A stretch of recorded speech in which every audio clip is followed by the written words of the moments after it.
Kita belajar fisika juga ini. Ada namanya gelombang otak kita namanya alfa. Ada namanya gelombang otak kita namanya theta. Ada nama gelombangnya namanya delta. Oke, Bapak Ibu, kan kita kan mau melemahkan si pikiran kritis ini biar nggak ngelawan kali anak kita. Bagaimana caranya agar pikiran kritis ini melemah? Yang pertama, kita perbaiki diri kita dulu. Bagaimana cara kita memperbaiki diri? Di mana perannya pikiran kritis ini di gelombang otak? Pikiran kritis itu berperan ketika gelombang otak kita ada di beta dengan alfa. Pikiran beta ini seperti apa? Nih sekarang. Ini pikiran kritis kita lagi hidup. Apapun informasi yang saya sampaikan pasti ada penolakan dulu dari kepala kita. Gak mungkin itu. Kayak tadi anak bayi yang dicemplungkan. Nah, kemudian alfa ini apa? Gelombang otak pada saat kita sedang serius. Ini juga sedang serius. Tapi pikiran kritis masih hidup dia. Kapan sih pikiran kritis ini melemah? Bapak Ibu yang dirahmati Allah, waktu kita berada di gelombang theta. Kapan itu gelombang theta? Pada saat kita mau tidur, yang telayang-layang itu. Nabi kan ajarkan kita dari setiap satu kegiatan yang lain ada doanya kan? Ada. Apa doa mau tidur? Dengan nama Allah hidup dan matiku, betul? Apa artinya itu? Bahwa sebenarnya ketika doa itu didawamkan atau dibacakan, kita sedang membuat gelombang theta yang ada di otak kita menyebutkan bahwa Allah yang merencanakan semuanya. Kemudian begitu kita bangun tidur, doanya apa? Alhamdulillahilladzi ahyana wa ilaihin nusyur. Apa artinya itu? Bersyukur. Artinya di saat kita ngelemah, waktu kita mau menjelang tidur, waktu kita bangun tidur, gelombang otak ada di theta. Di saat itulah kita mengafirmasi diri kita. Dan di saat, makanya kalau anak mau tidur, kita dampingi anak kita, bilang, jadi anak soleh anak, sehat-sehat ya sayang. Itu Pak yang Bapak harus lakukan. Peluk. Paham? Begitu dia bangun tidur, dampingi juga. Sampai kapan didampingi? Ya selama beliau masih tinggal bersama kita di rumah, lakukan itu. Dan jangan lupa, bapak-bapak, sesibuk apapun, walaupun waktu singkat bertemu dengan anak-anak, jangan lupa pelukan 20 detik sehari. Bisa nggak? Tolong diamalkan ini, Bu. Untuk anak kita yang payah bicara ke depan, sering tidak percaya diri dan seterusnya, suruh ayah dan ibunya peluk sebelum keluar dari rumah 20 detik. Ucapkan 3 kalimat. Mohon maaf, terima kasih, aku mencintaimu karena Allah. Bisa nggak? Nah itu dipeluk. Jangan bilang lebay. Tapi anakku udah besar. Kalau dia sudah besar, anak laki-laki, jepit sini deh. Tapi kasih contoh, tegaklah. Nah sini. Kalau dia anak perempuan, nggak usah dipeluk dari depan lagi, tapi dari sini aja. 20 detik. Kalau dia ibunya anak laki-laki, peluknya dari sini aja. Gitu ya, Pak. Tapi kalau dia masih belum balik dan seterusnya, boleh dari depan. Nah, gitu. Oke? Bisa ya? Ini pikiran kritis ini akan melemah ketika kita mau tidur atau bangun tidur. Kapan lagi? Di saat kita sedang berzikir atau ibadah sama Allah. Maka cara ngerubah diri itu ternyata di saat gelombang pikiran kritis kita itu lemah, kita berada di gelombang theta, di situ kita yang zikir. Allah, Allah, Allah, Allah, Allah,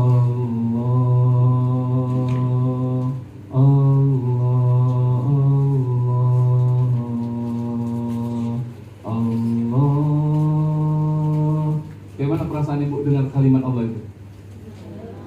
Tiba-tiba dari gelombang alfa itu menuju ke theta. Artinya Bapak Ibu yang dirahmati Allah Subhanahu wa ta'ala, kalau Bapak Ibu ingin menasehati anak-anak atau orang-orang di sekeliling kita, turunkan gelombang kita sampai ke theta. dia akan nyambung dari hati ke hati. Gitu juga para guru ya. Begitu nengok murid bertingkah, jangan ikut bertingkah. Jangan ikut marah, maksud saya. Perhatikan dia. Jadi murid, ini satu. Berarti di sini dia. Cara kita menasihati, kita harus berada di gelombang theta. Gitu juga ayah-ayah. Jangan anak kita tinggi, kita makin tinggi, hancur dia.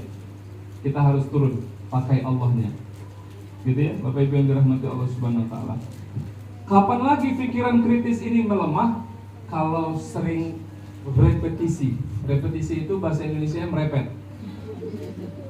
Repetisi itu bahasa Inggris artinya mengulang. Jadi kalau Bapak Ibu mau memberikan sesuatu, melemahkan pikiran kritis anak kita, guru-guru misalnya, itu harus mengulang-ulang. Nah, duduk. Tapi gelombang ini kita, otak kita itu harus berada di theta. Nah, duduk. Kalau gelombang kita di beta, nah, duduk. Nah, duduk. Itu jadinya. Tapi kalau kita berada di gelombang theta, duduk nah. Duduk nah. Tapi dia memang harus repetisi.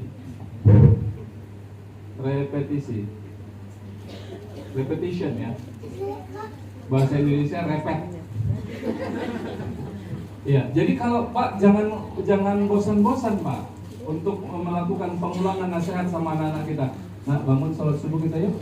Nah, bangun sholat subuh, jangan baru nasihati 1-2 minggu dia bilang, susah kayak ngapain anakku ini. Macam dia yang orang tua paling. Habis itu ada pertanyaan, Abu Aska, aku udah capek kali nasihat tiap hari, ku bangunin kadang ku siram. Tapi dia nggak bangun-bangun tidurnya. Ya, Nabi Nuh, siapa Nabi Nuh ya? Anaknya pun nggak ikut. Pelajaran sama kita, hidayah itu punya Allah, tugas kita mengingatkan. Bukan hidayah itu punya kita Bapak Ibu. Jangan kecewa dan putus asa kalau dia belum dengar kata-kata kita. Berarti kita yang harus perbaiki diri kita. Ya. Kemudian apa lagi untuk melemahkan pikiran kritis ini?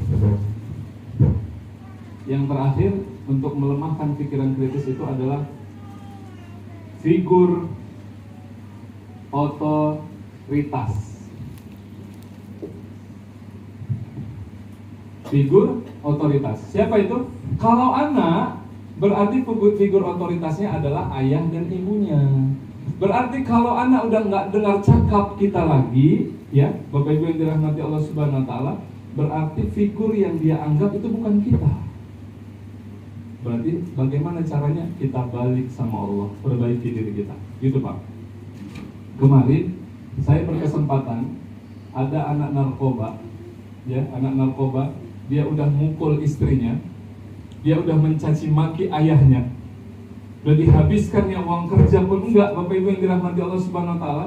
Di saat dia sedang menghancurkan semuanya, dia pukul rumah ayahnya, dia dobrak. Karena saya ada di situ, saya pun bicara, dia sudah tidak dengar lagi. Siapapun tidak dia dengar lagi karena tidak ada figur otoritas. Tapi siapa yang dia dengar? Coba perhatikan. Di saat dia lagi mengamuk-ngamuknya, datang orang masjid manggil kawan dia yang bandar sabu itu. Datang bandar sabu, dia nggak bilang apa-apa. Si bandar sabu ini nggak bilang apa-apa. Dia cuma bilang, ayo ikut aku. Ikut? Awak yang tadi melotot-melotot mata kita segala macam, nggak ada didengarnya. Tapi begitu bandar sabu itu datang begini, ikut kawan itu tadi. Inilah fungsinya figur otoritas. Bagaimana kita bisa jadi figur otoritas untuk anak-anak kita, ayah bunda? Pertama, jangan campuri urusan orang lain. Maksudnya, jangan suka gibah sama gosip lagi. Bisa? Agar apa? Agar figur otoritas kita muncul di hadapan anak-anak kita. Jangan tinggalkan Allah. Maksudnya sholatnya jangan terlambat lagi. Kemudian yang kedua, jangan gibah dan fitnah lagi. Lakukan amal soleh sebanyak-banyaknya Pak. Sekarang memang gibah dan fitnah itu, gosip itu enggak lagi ibu-ibu, bapak-bapak juga kalau udah kumpul sudah mulai. Tapi kayaknya yang ini enggak, soleh-soleh semua. Masya Allah, tabarakallah. Ya. Paham Bunda ini semua? Paham? Dapat alur ceritanya semua? Ternyata figur otoritas ini penting. Itulah kenapa Bapak Ibu yang dirahmati Allah Subhanahu wa taala, di saat orang sedang bermasalah, kenapa sering dibawa ke ustadz atau dokter? Sebenarnya bukan ustadz atau dokter itu yang hebat, tapi dia mengakui dalam dirinya bahwa dokter itu adalah figur otoritas yang ada di otaknya, sehingga pokoknya nanti kau udah minum obat ini, kau nggak boleh makan tape, nggak boleh makan durian, nggak boleh makan ini. Dengar nggak kita? Kenapa? Karena figur otoritas. Rumah tangga bermasalah, gitu kan? Tiap hari ribut. Datang ke ustadz, kata ustadz, kau beginilah nanti, kau begini, yang perempuan begini, yang laki-laki begini. Didengar nggak? Didengar. Kenapa? Karena figur otoritas. Berarti anak kita hari ini bermasalah, kehilangan figur otoritas. Bagaimana cara memunculkannya? Saya sudah bahas tadi. Ya. Maka Bapak Ibu yang dirahmati Allah Subhanahu wa taala, apa yang kita lakukan hari ini itu adalah hasil, apa yang kita rasakan hari ini itu adalah hasil dari apa yang kita lakukan sebelumnya. Adalah hasil yang kita lakukan sebelumnya. Maka kayaknya udah panjang ya? Betul lah. Ini keringat udah turun? Baik, Bapak Ibu yang dirahmati Allah. Sampai sini Bapak Ibu dapat poinnya terkait dengan materi kita ini. Cara mendidik anak kita atau melemahkan pikiran kritis kita. Kenapa anak kita ngelawan? Karena apa? Ya, karena pikiran kritisnya ini selalu hidup. Kenapa? Bagaimana cara melemahkan pikiran otoritas? Pikiran kritis? Kita harus sampai di gelombang theta. Apa itu gelombang theta? Gelombang kita dekat dengan Allah. Lemah dia. Bapak Ibu yang dirahmati Allah Subhanahu wa taala. Jadi wajar aja lah kalau hari ini anak kita agak-agak cemana gitu. Perhatikan aja sholat kita. Kalau dia masih naik turun. Saya berpendapat gini Pak, melalui surah Az-Zariyat 56 tadi, kenapa Bang Dodi Allah izinkan, Bang Dodi itu kan yang pakai baju coklat, merah ya, topi putih, coklat, mana kacamata saya? Nah, kenapa Bang Dodi dan bapak-bapak yang lain diizinkan Allah punya usaha atau pekerjaan? Kenapa ibu-ibu yang hari ini sedang bekerja misalnya punya usaha batu bata, kenapa Allah izinkan itu sama ibu? Ternyata jawabannya Az-Zariyat 56. Usaha yang dititip sama kita, pekerjaan yang dititip sama kita, tidak lain tidak bukan tujuannya agar ibadah kita sama Allah sempurna. Bukan untuk meninggikan kita, bukan untuk membuat kita jadi orang kaya, bukan. Tapi agar ibadah kita makin baik sama Allah. Kenapa? Kalau ibadah kita sudah baik, di saat yang bersamaan Allah titipkan semua rezeki yang ada di bumi ini. Itu dia. Dan bahagia pasti, tentu. Jadi sebuah kesalahan besar ketika Allah menitipkan pekerjaan dan bisnis sama kita, tiba azan berkumandang, kita nggak ikut sholat. Ini kesalahan terbesar hari ini ya Bunda yang dirahmati Allah Subhanahu wa taala. Kita nggak ikut sholat, itu kesalahan terbesar. Kenapa? Karena Allah menitipkan pekerjaan di hidupmu, menitipkan usaha di hidupmu hanya untuk memperbaiki ibadah. Termaksud ini ngajar. Allah titipkan ini apa? Supaya mudah ibadah itu. Hadirin yang dirahmati Allah Subhanahu wa taala. Ya. Maka kesimpulannya, nanti kita boleh diskusi aja ya. Anggap aja ini kayak kelas Ustadz Hanan Ataki. Nanti ada yang nanya gitu ya. Ada yang nanya berdiri-berdiri. Terus ada yang bikin video gitu ya. Walaupun nggak ada, videonya duduk aja nggak jalan-jalan gitu. Iya. Ini dia Bapak Ibu yang dirahmati Allah Subhanahu wa taala. Singkatnya begini. Ini udah paham ya? Catat nggak catat udahlah.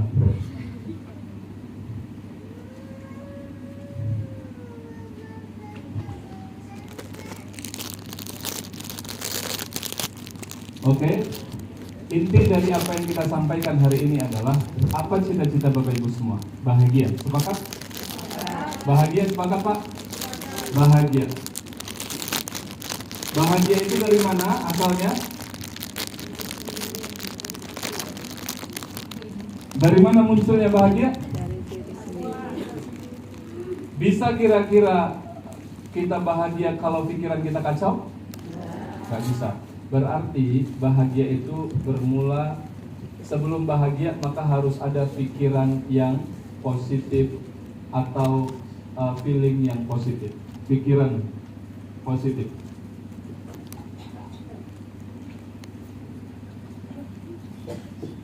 Orang yang selalu berpikir negatif, orang yang selalu overthinking terhadap hidupnya, ini pasti dia menderita. Menderita nggak? Kita bilang aja nggak mampu itu. Bapak-bapak, ada yang boleh satu relawan ke depan sini, Pak. Yang ikhlas aja lah, Pak. Mudah-mudahan umroh gratis dari ulang haram lain. Tapi syaratnya ketemu dulu.